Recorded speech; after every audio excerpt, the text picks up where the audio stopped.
Hello guys, my name's Aaron, and today I'm going to show you a very basic tutorial on how to insert a 3D object into your live action film. So the basic topics we're going to cover are 3D insertion, color correcting, and masking. Now there are more advanced things you can do, such as casting a shadow on your 3D object in post and After Effects to create a more realistic look, as well as motion tracking, so that you could actually get your character to rest on the plane. Now this isn't needed in our film since its depth is very shallow and since there's a lot of clutter. Now if you were in a big space or if you had a vast distance, you would need to motion track so that your object would sit properly. So this is what the end result will look like. So I was walking around my kitchen and I was deciding on what I should eat. So we look at the halos here, pure goodness. And then we come over to the bottle here and we see a 3D character appear, wave to us, and then step back. So as you can see, very basic, very easy to do if you know what you're doing, and should take us less than 10 minutes to do. So let's get started.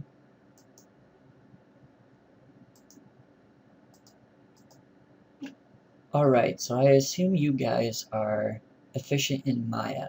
So what I have done is I've set up my character and I've animated him.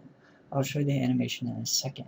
So what I did is I created a 1920 by 1080 plane because that's high definition and that's what we want.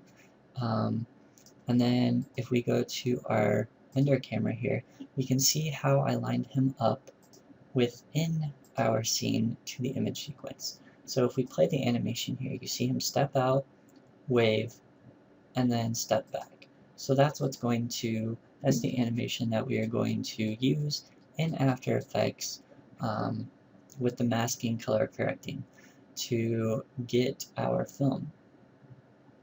So what you would do is you would render these out in a target sequence. So I've selected target as my image format, number.extension, frame padding, and we want frames 1 through 115, which is our animation. He waves, and then he goes back. So now we're going to go into After Effects and we're going to import our footage so that we can create what we saw just a few minutes ago.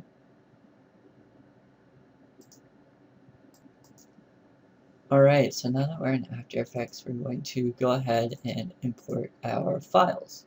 So the first thing we need to do is we need to get the rendered out footage of Stuart.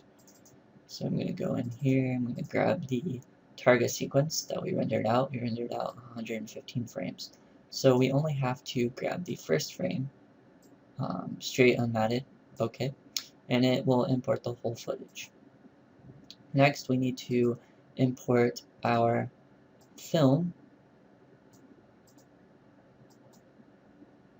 Okay, so now we're going to rename these real quick. We're going to say this is our real footage. And then we're going to say this one is our animation. Now we're going to drag the real footage down into our composition and then our animation on top of it. Because we're going to create a mask, so we want the animation to be on top of the scene. First thing we're going to need to do is we're going to need to line the animation up with the real footage. So I will come back and explain what I've done once I finish doing that. Alright, so what I've done is I've slid the animation into place. Roughly starts around 15.5 seconds and goes to a little bit after 19 seconds. So as we can see, I had to rotate the frame a little bit to get Stuart lined up after tracking, but tracking would be in another tutorial. We do not have enough time for that today. So what we're going to do is I'm going to play it here.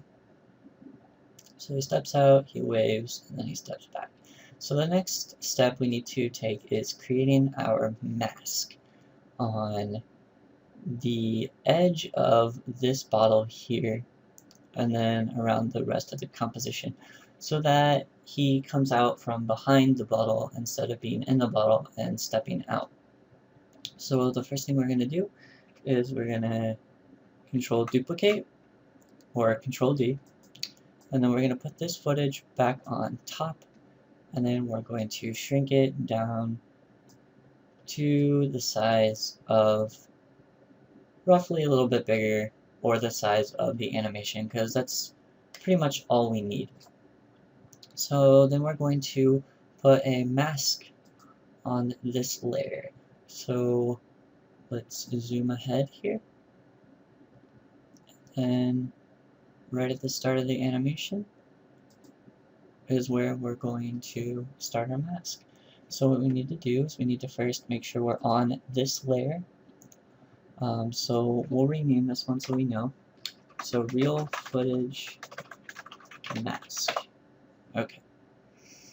So now we're going to create our mask by clicking the pen tool, and then we're going to line it up with the edge of the bottle. Now you can make this as rough or as precise as you need it to be. It's all up to you. I'm going to make it fairly accurate because I don't want to have to feather it at all. Feathering is another option you have. Now if you click and you drag, you can get it so that your mask will bend. I'm just going to do that at the bottom here, and we're going to finish up this mask. Alright, so now that we have the basic mask created, we're going to need to keyframe it throughout the animation so that it stays along the edge of the bottle here. So we're going to go into the mask we just created. Make sure it's on add because it's on the top, so we want it to be over the other footage, not underneath it. So that basically right now our character is between the two layers of footage, which is what we need. So we're going to key the mask path at the beginning of our animation, and then we're going to go to the end of our animation, and we're going to, since auto key is on, it will automatically key it once we move the points back to where they need to be.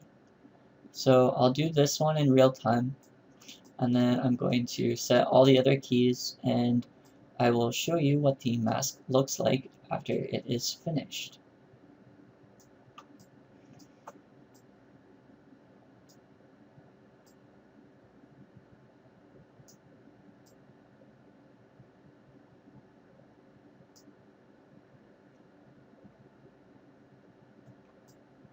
Alright, I will be back shortly.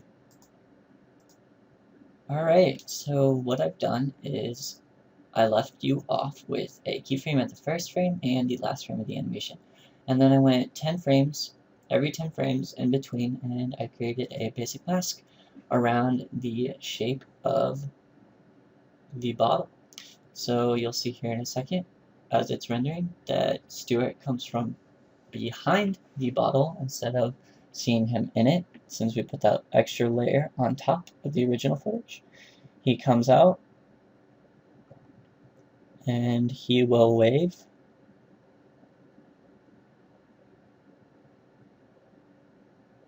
And the mask shape isn't so important up top, it's only really important where he's interfering with the object itself. So he'll finish up waving, and then he will step back behind the bottle. Alright, so that's our mask. So now that our mask is done, we need to color correct our film just a bit. So I will apply the filter, and then I will come back and I will explain what I have done.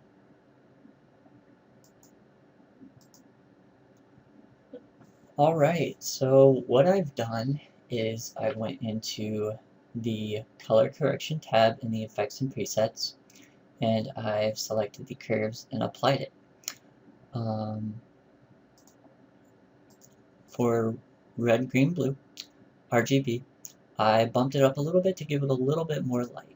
For the red, I brought the red down a little bit, because if we move it back, you could see that there was a reddish tint to our scene. So I've dropped the red a little bit to get rid of that just a tiny bit.